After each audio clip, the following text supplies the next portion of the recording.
ગુજરાતમાં રાજકારણ તો ગરમાયું જ છે, પરંતુ આ બધાની વચ્ચે સ્થાનિક સ્વરાજની ચૂંટણી ક્યારે આવવાની છે તે દરેક લોકોના મનમાં એક સવાલ હતો।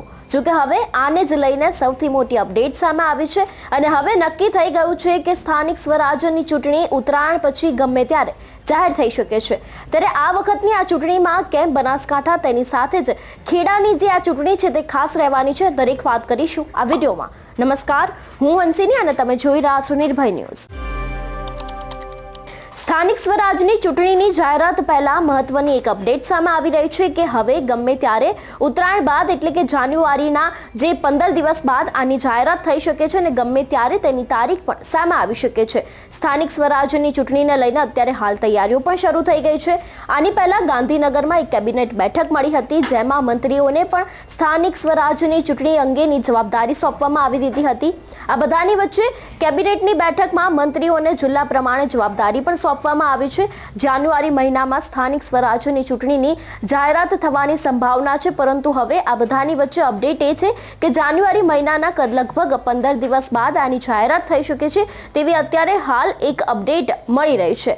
ગયા મહિને સ્થાનિક સ્વરાજ્યની બેઠકોની ફાળવણી પણ કરવામાં આવી હતી, જેમાં રાજ્યની 79 નગરપાલિકાઓની બેઠકની ફાળવણી કરવામાં આવી હતી। આ બધાની વચ્ચે રાજ્યમાં 27% અનામત લાગુ થતા બેઠકની ફાળવણી તથા સીમાંકનમાં પણ મોટો ફેરફાર થયો હતો। જો વાત કરવામાં આવે નજીકના ભવિષ્યની, તો સ્થાનિક સ્વરાજની ચૂંટણી જાહેર થશે ત્યારે ગયા મહિને બેઠકોની ફાળવણીને લઈને નોટિફિકેશન પણ જાહેર કરવામાં આવ્યું હતું। અગાઉ રાજ્યની 8 મહાનગરપાલિકાનું રોસ્ટર નોટિફિકેશન જાહેર કરવામાં આવ્યું હતું। શહેરી વિકાસ વિભાગે રોસ્ટર સંદર્ભે નોટિફિકેશન જાહેર કર્યું હતું, જે મુજબ અનેક એવા અમદાવાદ મહાનગરપાલિકાના ટર્મ હતા કે પછી બેકવર્ડ ક્લાસ તો બીજી ટર્મની મહિલા અનામત પણ આપવામાં આવી છે। હવે જો વાત કરવામાં આવે સુરતની, તો આને જ લઈને સુરત મનપાના પ્રથમ 2.5 વર્ષ માટે મહિલા મેયર બનશે, તો બીજા 2.5 વર્ષ માટે જનરલ કેટેગરીમાંથી પણ મેયર બનશે। એટલે કહી શકાય કે હવે રાજ્ય ચૂંટણી પંચે પણ સ્થાનિક સ્વરાજ્યની ચૂંટણીની તૈયારીઓ તેજ કરી દીધી છે અને હવે ટૂંક જ સમયમાં ચૂંટણી છે તેની જાહેરાત પણ થઈ શકે છે। આ બધાની વચ્ચે ઉત્તરાયણ બાદ ગમે ત્યારે ચૂંટણીની તારીખ પણ સામે આવી શકે છે। જો કે હવે આ ચૂંટણીમાં બનાસકાંઠા અને ખેડા કેમ ખાસ રહેવાનું છે તે દરેક લોકોના મનમાં એક સવાલ હતો।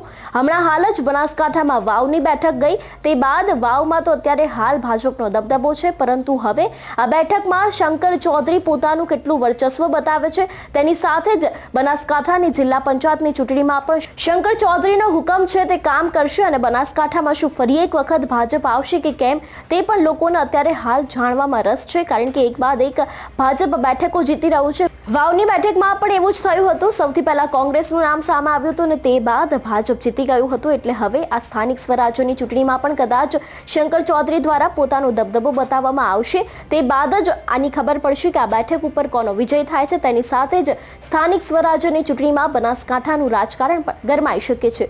ખેડામાં પણ કંઈક એવી જ હાલતો છે। ખેડામાં પણ હવે કોણ આવશે તેને લઈને દરેક લોકોના મનમાં સવાલ છે કે ખેડામાં ફરી એક વખત ભાજપની બાજી લાગે છે કે કેમ। તેની સાથે જ હવે સ્થાનિક સ્વરાજ્યની ચૂંટણી નજીક આવે છે, તેને લઈને રાજકીય વિભાગના જેટલા પણ અધિકારીઓ છે તેની સાથે ચૂંટણીને લઈને દરેક અધિકારીઓએ અત્યારે હાલ કામકાજ છે તેને શરૂ કરી દીધું છે। આ બધાની વચ્ચે જો કોઈ બેઠક છે જે ખૂબ જ રસપ્રદ હોય છે તો એ છે બનાસકાંઠાની, અને બનાસકાંઠામાં ફરી એક વખત ભાજપ આવે છે કે કેમ તે લોકોને જાણવામાં વધારે રસ હોય તેવું લાગી રહ્યું છે। જો કે આ બધું નિર્ભર કરે છે શંકર ચૌધરી ઉપર, અને શંકર ચૌધરી જો ફરી વખત ચાહે તો આ બેઠક ઉપર સ્થાનિક સ્વરાજ્યની ચૂંટણી હોય કે પછી બનાસકાંઠા જિલ્લા પંચાયતની ચૂંટણી હોય તેમાં ભાજપને જીતાડી શકે છે। તમારું શું માનવું છે કે સ્થાનિક સ્વરાજ્યની ચૂંટણીની જાહેરાત ક્યારે થઈ શકે છે, કઈ તારીખે ચૂંટણીની જાહેરાત થઈ શકે છે? તમારું શું માનવું છે અમને કમેન્ટ કરીને ચોક્કસથી જણાવજો। તેની સાથે જ અમારી ચેનલ નિર્ભય ન્યૂઝને લાઇક, શેર અને સબસ્ક્રાઇબ કરવાનું ભૂલશો નહીં। નમસ્કાર।